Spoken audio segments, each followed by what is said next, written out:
deep inside. Wants that throw back. Not a shadow of a doubt.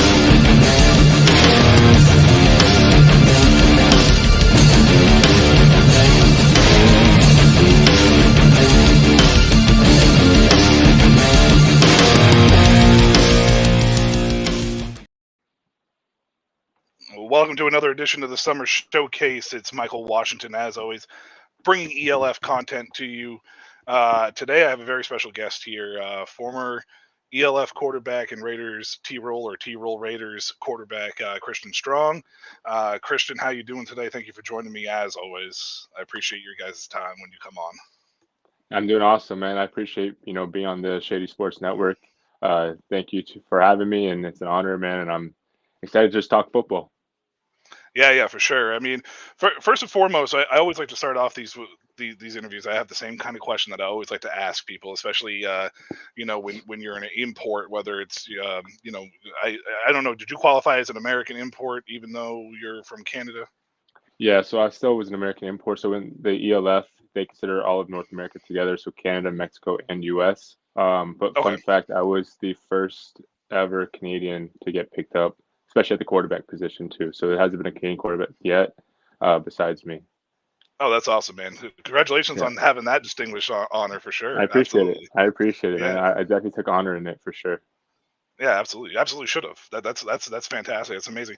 The first question I always like to ask is like, I want to know a little bit about how you came to find out about football in Europe, and was it like a connection, or was it something that you kind of already knew when you were at Seton Hall, and it just, or how did that come about? How did that story take place for you to end up in Europe? Because you played in Europe before the ELF this year. Yeah, exactly. So after the 2017, my senior season in Seton Hill University, like I graduated, I didn't get picked up NFL Pro Day or CFL National Combine. I was debating going to Arena, or I heard of overseas football, so I made a Euro Profiles account, and then the rest from there was really history. I landed in Australia my first season, and then from there, did the whole European journey. Yeah. Judging from this experience here, you started with Brisbane, which you led to a GQ championship. I didn't even know that. I don't know what that is, to be honest with you. Do you want to? Can you elaborate a little bit what that is? Because Yeah. yeah. So that was like Gridiron Queensland. So that's like the region, like the state of that part in Australia. It was awesome football. It was a different import experience over there in my first year. Jarvis was actually with me as well, which made it a bit easier having like your close friend there from college. But what a lot of people don't know as well is as an import over there, they don't have many, but the ones that they do have, you actually don't get paid to play. So we actually had to get a job, pay our own rent, and like Oh. those type of things. So I kind of got to experience what it might be like as like almost a homegrown player, which is what other guys Mhm. kind of call it. But it was still a good experience. I learned a lot. Good football. They have a lot of great talent in Australia. Um, they just don't have obviously the coaching from the young age, but they have some specimens out there who can really move and catch and are just big guys. But it was still great football. They're a very big rugby, um, you know, sport out there. But when they translate it the proper way to football, there definitely could be talent there as well. Yeah, I imagine that the rugby atmosphere over there kind of correlates and crosses over with American Yeah, style football as far as the athletes are concerned, because rugby is definitely a very athletic game. So yeah, for sure. that doesn't surprise me in the least bit. I want to touch a little bit on your relationship with Jarvis. You Hmm. know, it, I was I did a little Hail Mary, was hoping to get him on the show tonight, but I respect his wishes for no interviews. That's cool. That's fine by me. But you guys have a very unique relationship. You guys were together at Seton Hall, and Hmm. basically, I believe I read pretty much all your guys' pro careers too, or close to it for the most part. Hmm. Yeah. Yeah, So so basically, yeah, like you said, we had 4.5 years together in university playing D2 football, and we were roommates, housemates as well. And then from there, we had our first overseas season together in Australia, and then we parted ways for like a year or two, where he was still in Germany, but we were just playing on different teams in the GFL. And then we finally made the connection back to play together in Cologne, which was last year in the GFL one. Went to the semifinals together, and then this year with the Raiders Tirol, was ELF. So yeah. That's awesome, man. That's a unique unique relationship there and a unique Hmm. style. So that definitely probably helps you a lot as far as when you went overseas, having somebody to travel buddy and all that stuff. Exactly, That must have been an awesome experience to be able to just for go out there sure. with your best friend, man. Like that's cool. Exactly. The chemistry is already there. Teams already believe in it, and then, like you said, nail on the head. Like once you know a guy already, it makes the situation easier, the whole experience a bit easier, more comfortable. But yeah, I've known him now for 10 plus years since 2013. So That's crazy, man. That's awesome, dude. Especially considering that relationship translates onto the field very easily. Uh, for sure. it looked week one when you guys played, it looked very natural between you guys. Like you two definitely had that connection, right Hmm. off the jump, and uh, deadly duo for the games that you guys were there in Raiders country for sure. Yep. Uh, so the GFL in the ELF, I mentioned this a little bit before with another quarterback that I had a conversation with, but do you find a different in play style between the two leagues over there? Is it very is it similar in ways? Because I know that one's like a club, or it's Hmm. the clubs, and then like the ELF obviously has more of an NFLS type structure. Hmm. Does that change the style of play at all? Like that you Um, well, GFL has there's different levels of GFL. Like you goes from GFL 1, GFL 2 are the two top ones, but it can go and stretch part of like GFL 8 and type of things. But GFL 1 is like the top notch league as well, with some good decent GFL 2 teams as well. But GFL 1 is NCAA rules, so it's very similar to college, obviously style. When you're playing there and coming straight out of college, it's easy to make that transition as an import. But most of the guys in the ELF, homegrowns, even import players, all started in the GFL because the ELF's only been around for 3 years now. Mhm. So everyone was playing GFL 1 before the ELF was around. That was the top league, and then as of I'd say honestly, the past 2 years and this year especially, ELF really took the jump and has made great strides to be the best league in Europe, without a doubt. But talent wise, it's about the same. I just think ELF has more better homegrowns, which is needed because the homegrown guys are your bread and butter. They're everything on the team because you only allowed 4 North American imports in the ELF, whereas in the GFL, you're actually allowed 4 North American imports, but you're also allowed dual imports, which I was considered actually a dual import my last 2 seasons in the GFL with Cologne because I carry also a UK passport. So Oh, okay. I have a Canadian passport and a UK passport through my dad from England. So I was able to actually count the dual passport, which helped us to get another American receiver to put our offense really, be lethal and tough to stop. But I would just say as well, like you said, ELF and GFL similar, but the ELF is just a step ahead for sure, and it's also NFL rules. Yeah. Both use the same style NFL football, but the NFL hashes are obviously in the ELF, as well as the game clock and the quarter lengths as well.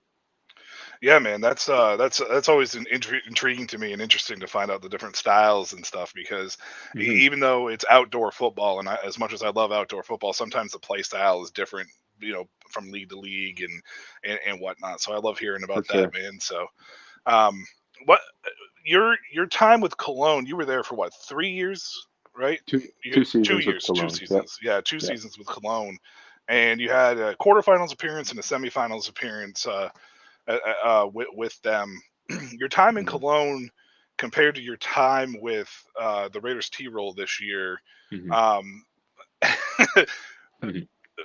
Tirol's in Austria, if I'm correct. Yeah. Yeah.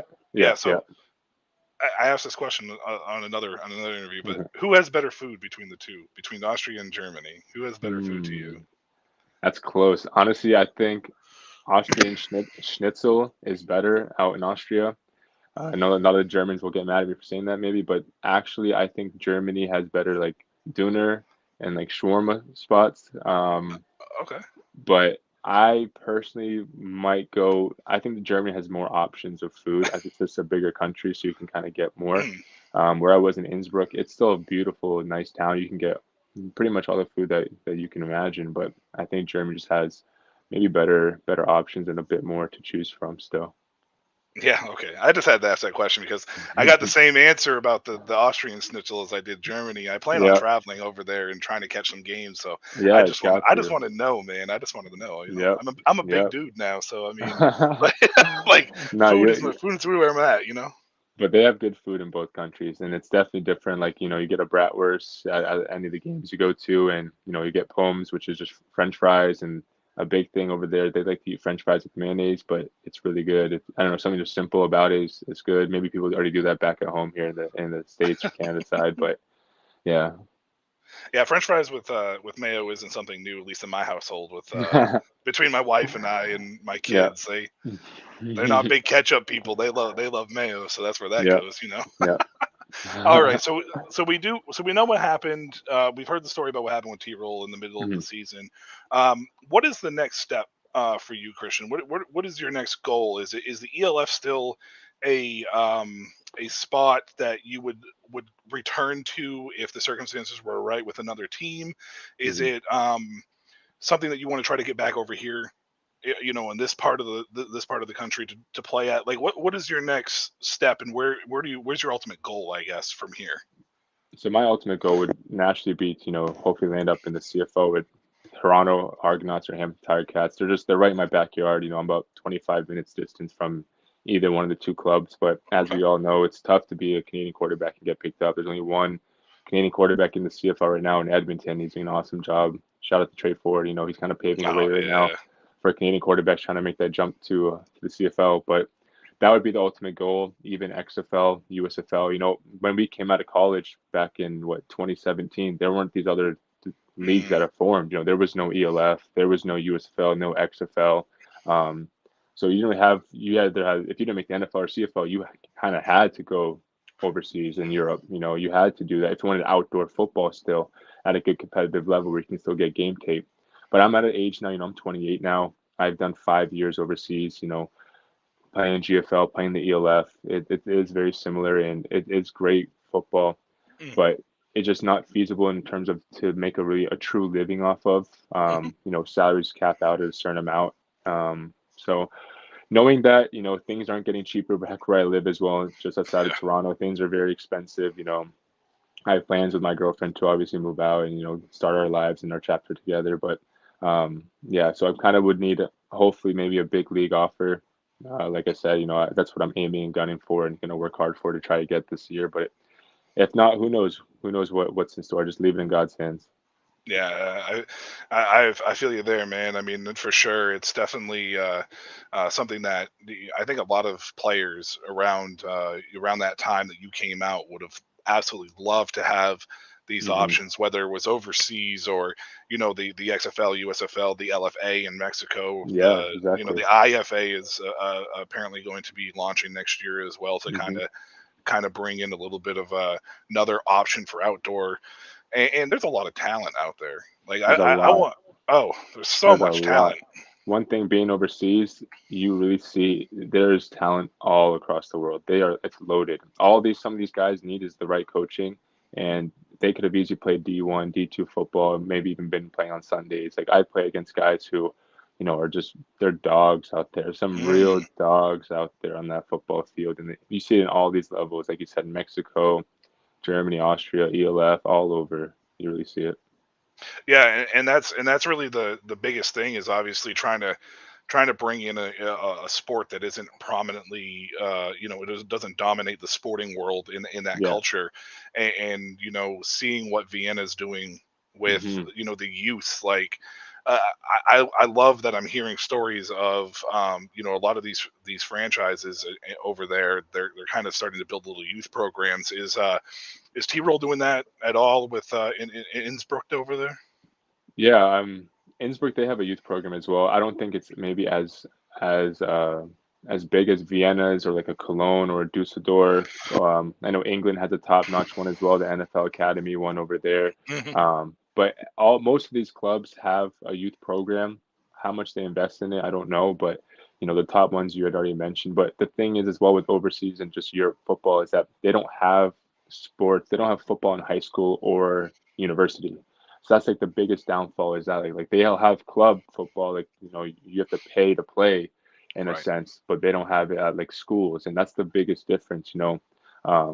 Probably with getting these guys to the states is if teams can believe, okay, the competition that you played against in your club level is it good enough to compete in the states level against guys who have been playing high school football or middle school or whatever, Pop Warner, for so long. So, Mhm. but they have been making very big strides overseas to push football. It's a growing market. You see the NFL go over there every year and they sell out 60,000 seats, and there's people on the waiting list still to get to watch these games. So Yeah. they love football overseas in Europe. They really, really do. They have a great fan base all over.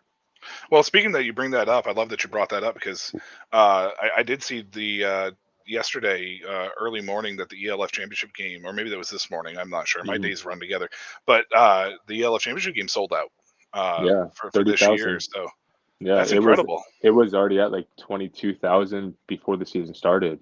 It's Yeah. crazy. Like I said, like that stadium will be jammed packed, and it will be filled. It'll be a great football atmosphere. It's amazing for the sport. It really, really is. It's really growing in Europe.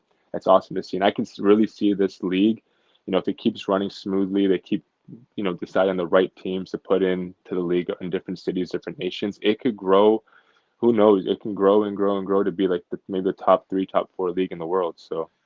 Yeah, and that was and one of the things that I think that I really kind of was intrigued by when I was looking at the ELF as a organization and whatnot in a league. There was a lot of NFL influence from coaches Mhm. there. They had a lot of NFL like connections, and there are a couple players. Obviously, the two biggest ones. Moritz and what was it? Putzgummer? Is it That's Putzgummer? Gummer. Yeah, Patzgummer. He was Yeah, our teammate this year in Tirol, Austria. He took a crucial injury though, yeah, yeah. ACL this season. But awesome guy, great person, great player, very good work ethic. But yeah, he's an NFL guy. He was with the Giants for about 3 years in that pathway program. Yeah, and that's awesome to see that that stuff like that is paying off. Even if it's just a slow trickle, eventually Hmm. the floodgates will open up, and you'll start seeing a lot of those more connections there, for sure. Hmm. Speaking of the coaching side of things on the ELF and whatnot, for you, you said you were 28. Hmm. I had a conversation with Chris Helbig, who's 25, and he was like, I'm at the tail end of my career, and I'm like, Hmm. well, I mean, that's not that bad for a quarterback. I mean, Yeah. whatnot. But you being 28, is coaching something that interests you at all? Is it something that you might want to get into to do, whether it starts at a youth level and move your way up, Hmm. or is that just off the table for you? Yeah, I've been asked this question actually in a few other podcasts as well, and Oh, it's something that it interests me, but I think it interests me more to do like actually like personal training coaching, like maybe like doing like small group sessions okay. with like individual quarterbacks or positional receivers, running backs, tight ends in the offensive side. Coaching for an actual team, it's tough. You see as a player what coaches go through, and the same way for a player how it's cutthroat for a coach, and if you're losing, you can get cleaned house really, really quick and find yourself in a new city. And it's a tough lifestyle. It's a tough job. And you're also relying on your players to play good so you can, really keep your job and whatnot. Um, Yeah. but I don't know. It's something where I feel like if I did get into it at a true coaching level, I might end up losing more hairs and losing more brain cells for all I know. I'm trying to maybe take a step back out of that realm for a bit, but who knows that might happen down the road. Yeah, no, I actually did not know you were asked that question before, so my apologies for repeating it. I'm No, sure no, you you're might be good. tired. I'm sure you might be No, tired of repeating you're yourself good. there, You're but good. That's a good uh, question. yeah. Well, I mean, for me, like, because I coached a little bit, I did a little volunteer coaching, and Mm-hmm. I feel you. I know what that's like. I mean, Mm-hmm. I don't shave my head because I'm losing my hair. I shave it because it's pure white, and I'm only I'm only 39, but that most of that comes from my kids more than. Yeah. But More stress. Yeah. I do know where the stress comes from for the coaching Yeah. side for sure, absolutely. Yeah. Even on a volunteer basis, those coaches, man, are just Yeah. It's a lot. It's a grind it's for sure. intense for sure. But Yeah. personal training, quarterback coach, I mean, I feel like you'd be a good like do working with quarterbacks on a personal level for sure. Like I Yeah. think Yeah. was it Tom House, I believe, is one of the most Yeah. more renowned ones. Like that Yeah. would be something that would be really cool to actually do For to sure. Yeah. stick with I football would and exactly. It still yeah. fills that void and that love and that passion for football. Because like I was always telling people, like when you play the game or been around the game for 20 plus years, it's almost a disservice to just cold turkey, just cut it out completely. It's like, you want to still do something in it to give back to the community or do something at least to still fill that void of that like passion, desire that you have for football, some way, somehow. So Speaking about that passion and of it, circling back real quick to the youth programs, for you in Canada, uh, mhm, how's the youth programs there for you, and what ultimately led to you coming to Seton Hall, mhm. which is in New Jersey, I believe, right? In the So United States. So I have a interesting upbringing. I was born in Canada, but from my first birthday till I was 13, I was actually living in Florida. My family, we Oh, were in okay. Florida. So I grew up down south and just outside of Clearwater, and played Pop Warner, and then came up to Brampton, Ontario, in Canada, and just joined club football here. But for high school, I decided to go back down to the States for high school to finish off that to get mainly to get recruited so I can go to university. So I think you're mistaking the school. So Seton Hall, that's the D1 basketball school, but I went to Seton Hill, which is a Division Oh, two Seton Hill. I NCAA. apologize. No, you're good. That's honestly a common mistake. Trust me. That's so common. Like Yeah. yeah. But so my school was just outside of Pittsburgh, Pennsylvania. We were the Oh, PSAC, okay. tough conference, some good teams in that conference. But yeah, so I ultimately got recruited from Countryside High School in Florida to go there. Oh. Oh, look at that. And see, and here I am, and I know a Mhm. lot about football. I follow a lot about football, and I still learn something new every day. Seton Hill. There you go. That's Seton Hill. okay. Seton Hill. All right. I'll have to look into them. I always thought it was Seton Hall. Like, I thought the Seton Hall, like, University, the D1 basketball school, had Yeah, yeah, yeah. had an FCS school, and That would be that's awesome. Shoot, I wish. oh, I mean, that's that would have been awesome to go to FCS school over Seton there. Hill. But yeah, Yeah. Seton Hill, All right. smaller. All It's a right. smaller Catholic private institution. Yeah, in Greensburg, Pennsylvania, just outside of Pittsburgh. Okay, I'm gonna have to look into that. I actually have a buddy who lives in Pittsburgh. I mean, down in Pennsylvania, so down Yeah, in yeah, that area. So I'm gonna have to hit him up to see what he knows about it. Give me a little for insight to sure, it for for sure. sure. I can see why it's a common mistake. I'm not gonna lie, No, it but is. Trust me. Thousands of people have said, "Oh, Seton Hall," and I'm like, no, that's not Seton Hall. so Christian, I think from now on, your new nickname is gonna be Mr. International with the way that Yes, with yes. Canada, the I love U.S., that. UK. I Look at love that. that. I love that.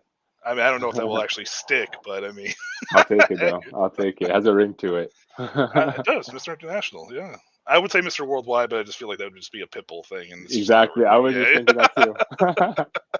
not really all that level there. Yeah, yeah. That's Hey, funny. Christian, I don't have too much more else here because I mean, I'm just curious to. I want to see you on the field again. I hope that you get Hmm. an opportunity and chance, man, for sure. Because like I said, man, like I'm gonna fangirl here for a minute, but you were one of my favorite quarterbacks in the ELF this year, and um, sad that you're not playing there now. But I'd love to see you on the field here in the near future, and hopefully I can see that happen. So, Yeah, I appreciate it. Who knows what's in store? I'll keep all my options open and hear them all out, and we'll see what happens in the upcoming new year. yeah, for sure. Before we go, is there anybody you want to shout out, personally you want to thank, anything along those lines? Any, uh, you know, anything along that sort? I'll give you the floor here for a minute or so, however long it takes you. Yeah, I mean, I can just shout out to Shady Sports Network here and Michael and for reaching out and getting me on the podcast. I appreciate it very, very much. And yeah, shout out. Always can shout out God. Thank you, Lord, for waking me up today and everything. But other than that, man, I'm just thankful for just to be here and just to open up online and on camera in front of you guys. So Yeah, man, I've enjoyed this. I thank you so much for joining me. One more question before we go, actually. ELF championship game.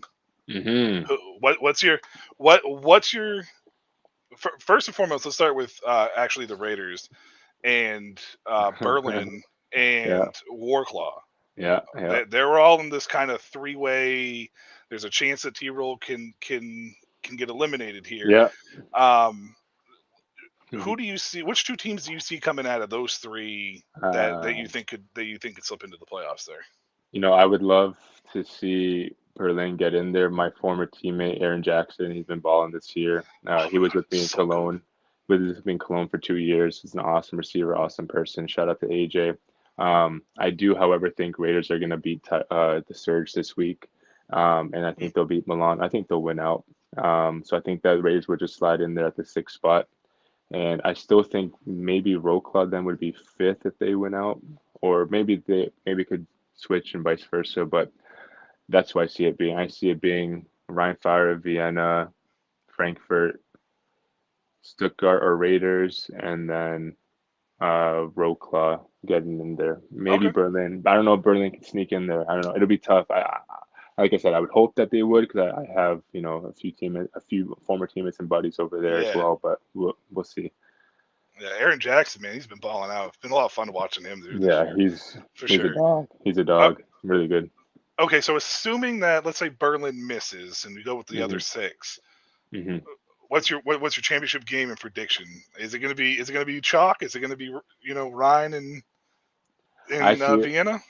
I see it being either I could see it being Ryan and Vienna, but I just think Ryan Fire. They're they're on fire. They're too Oh, loaded. A lot of those oh, guys I played with in Cologne, they made the jump to the ELF where I played alongside in Dusseldorf or whatever it might have been. But they're just loaded. Their O line's amazing too, and oh man. very well coached.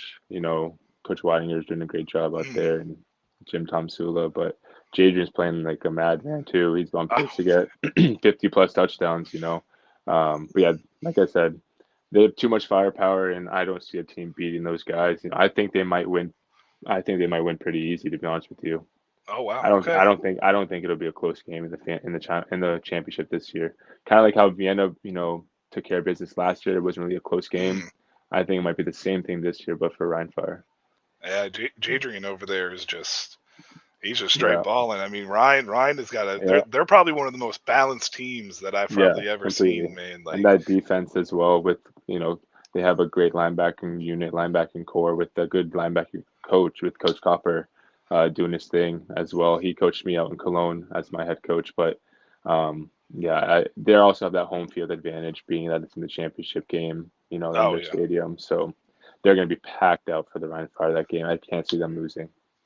Yeah, I mean, as a Panthers fan, it wounds me a little bit because I would love to see it, but Yeah. it's But it Rokla is playing even better, getting AJ on the team and adding some key additions right before the deadline was crucial, and they're a good team. They definitely could upset somebody first round in the playoffs. bringing in AJ was huge for us, and it showed last week against Berlin with that Hmm. low scoring, tough Hmm. defensive battle. Yep. Berlin's defense really surprised me in that game too, and Hmm. whatnot. But I mean, man, it's a pipe dream. I'm a Washington fan over here, so like championships elude me. Yep. I So feel you. I mean, and I've been an FSU fan in college level forever, and Yeah. we're finally good, but geez, it took forever. Yeah. All right, man. Well, here I go. Like I said probably about 10 minutes ago now. I said I didn't have anything else, and here we are still talking. I Look at know. that. I love it. I love it. Easy to talk football, man. Oh Really man, I easy. love it. I had to get your thoughts on the ELF side of things, obviously, Yeah, because yeah, for sure. I mean, we're all fans at the end of the day, At even the if end we're of the day, playing. exactly. So, but Exactly. Christian, again, thank you so much for joining me. I know it's a lot that you have probably on your plate right now. So you're trying to figure things out, and I'm sure there's opportunities for you. So hopefully all those Yep. work out for you, and we see you on the football field here soon. I appreciate it very much, Michael, and thank you guys again from Shady Sports Network. I appreciate it. Hey, thanks for coming on, man. Appreciate it. Yep, you too. Have a good one.